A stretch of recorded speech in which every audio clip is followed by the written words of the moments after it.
Have you ever wondered why some people seem so calm and steady even with a full life? Like, how are they living unhurried and slow when they have just as much to do as the rest of us? Let's be honest. We all want to live an unhurried, slow, and intentional life. But we also have full days and a lot of responsibility. So, how do you do both? How do you manage the must do tasks and still guard that slow, peaceful pace your heart longs for? That's where we're headed in today's video. And if you've been around for a while, this will feel a little like some of my older rhythm videos that were full of simple, practical tips to help your everyday life flow more smoothly.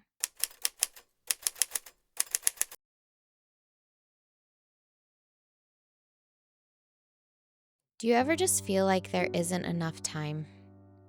You wake up feeling already behind and already overwhelmed, trying to catch up before the day even begins. But what if I told you it wasn't actually a time problem? It's more of a clarity problem, a rhythm problem, a decision fatigue problem.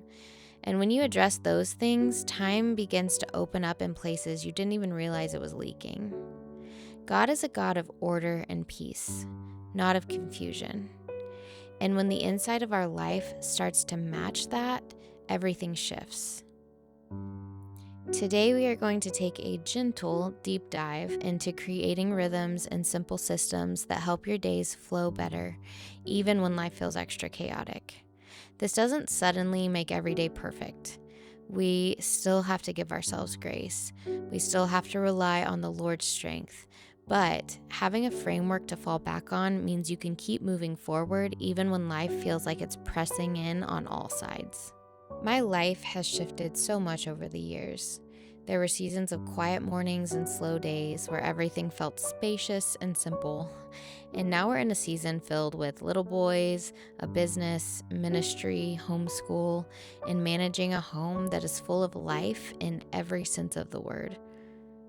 It's beautiful and more than I could have ever asked for, but it is a lot.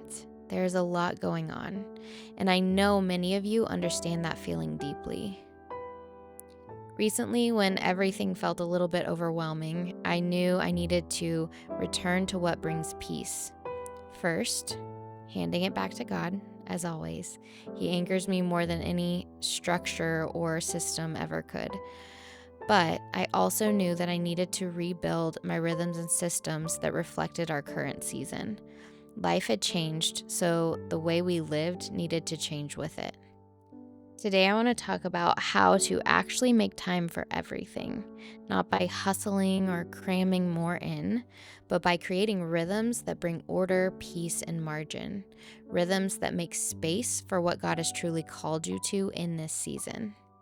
So, I'm going to start with something that has actually helped me a lot. And you've probably heard about it. It's kind of going around. I see it a lot lately, but I'm kind of just going to explain how it's helped me in my own life. And that's time blocking. It sounds like it could be rigid, but it really isn't. It doesn't have to be that way at all. Time blocking can be gentle and flexible. It gives direction without requiring us to be perfect, and it helps reduce that decision fatigue that can make you feel so scattered before the day even begins. So for me, I like to think of time blocks as like containers for my day. Not rigid rules, just rhythms. There's a morning block, a midday, like afternoon block, and an evening block.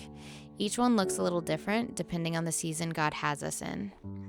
If the baby wakes up early or sleeps in, we try to keep everything flexible enough to move our morning around in that morning block and it not be overwhelming or stressful. A flexible structure gives you peace because you're not having to guess your way through the day. And it's not as stressful when you actually have to switch things around every once in a while. So here's a basic idea of what our school and work days look like. Our morning block is set aside completely for homeschool, so I don't even think about work if I can avoid it during the morning time. Jacob and I will wake up and make coffee and breakfast, and then I'll move through a simple morning rhythm. Then we gather school supplies and get ready to start. We'll normally start with Bible because I want the boys growing up knowing God, obviously, and who He is and how He calls them to live.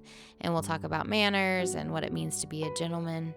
And then we move into lessons and usually have a snack in between, and then finish our lessons and then eat lunch. The midday afternoon block is nap time for the little ones and independent play for the older boys. This is my work window. So within this afternoon time block, I will block out my hours that I'm working, and so that I can stay really focused on each individual task, because that's my brain jumps from one thing to the other constantly. And so I will focus on one task. I'll turn my phone on, like focus mode or do not disturb, and I will just focus on one thing at a time. And I will set timers if I need to get jobs done. I have lots of little ADD tips because that's probably what I have, but who knows? So our evening block is again set aside for family. So we kind of started with family and then we're going to end with family. We have dinner together, we slow down after a busy day, and we reset the home. Having this kind of structure honestly brings so much peace. So even though we are busy, because a lot of people are saying, how do you live slow with 4 boys? It's not actually slow. It's that we are moving at a steady, unhurried pace. So even though our days might seem hectic and crazy, there's a lot of peace and calm within the things that we do. Most days look pretty similar, just with different tasks woven in. Something else that's really important, and I've talked about before, that really helps our home run smoothly, is creating simple rhythms that repeat themselves without needing constant thought or effort.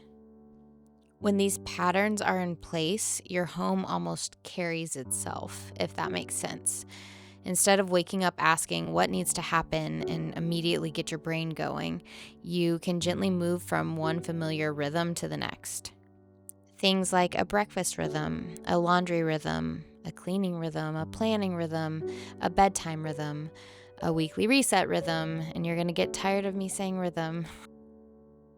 I know this sounds like a lot, but honestly, when you create these rhythms in your life, it's like after a while, you don't even realize you're doing it. Your day is just flowing naturally that way, and it goes so smoothly. You know what's next, and it just feels peaceful. It feels like you have it together, even if everything might be going crazy around you.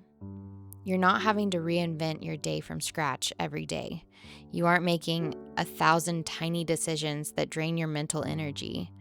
Rhythms hold you steady. They create flow in your house. They help you sense God's peace even in the fullness of family life. And it's possible. I know it seems impossible, but it is possible. And here's the crazy thing. These rhythms actually create time. They clear out the mental clutter. They reduce decision fatigue. They keep your energy for things that matter. They make space for you to be present and attentive to the life that God has placed in front of you. If you're having to decide every morning what breakfast will be, when to run the laundry, or how to reset the house, you're using energy that could be spent on what matters more. But a simple rhythm removes all of that. A breakfast rhythm might be rotating the same 3 easy meals on weekdays. A laundry rhythm might be washing 1 load a day before lunch. A cleaning rhythm could be wiping the counters while the boys do a quick pickup before nap time. A planning rhythm might be sitting down every Sunday evening to reset the week. Nothing complicated, just a repeatable way of doing things so your mind can rest. And the beautiful part is that they can be flexible. They stretch with the season you're in.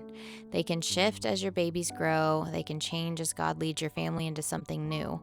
But once they exist, your days move with so much less friction.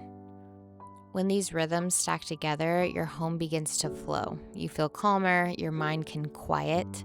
You start to see how much time you actually do have. All of these little choices create margin, a home that supports you, a life that doesn't drain you. This is what we are building in our home, an unhurried life. Simple rhythms, not perfection, because we just can't, just faithfulness, and they help us show up for the things God has placed in our hands. A lot of you know about this, but I wanted to share something exciting with the ones that don't. Jacob and I are creating a full course called The Unhurried Life. It's been months of writing and filming and shaping and praying over every part of it. It won't be free, and that's simply because of the depth and value inside of it. We want it to truly serve you. We want it to be transformational, and that kind of work takes time, prayer, and intention. But if you're hung up on the price, I want you to know I'll still be here sharing so much free content, so many rhythms, so many practical tools. Nothing will change about that. This space will always be full of encouragement and truth. But for those of you who are interested, this course is for those who want to go deeper, who want a full framework to help guide them step by step into unhurried, faith-filled living. If you want to be the first to know when it's ready, you can sign up for the wait list in the link below. I'll share more soon, but for now, I hope today this gives you a breath of fresh air. You really can make time for everything that matters. I'm cheering you on as you take your next small step into a more intentional, peaceful, grace-filled life. I'll see you soon.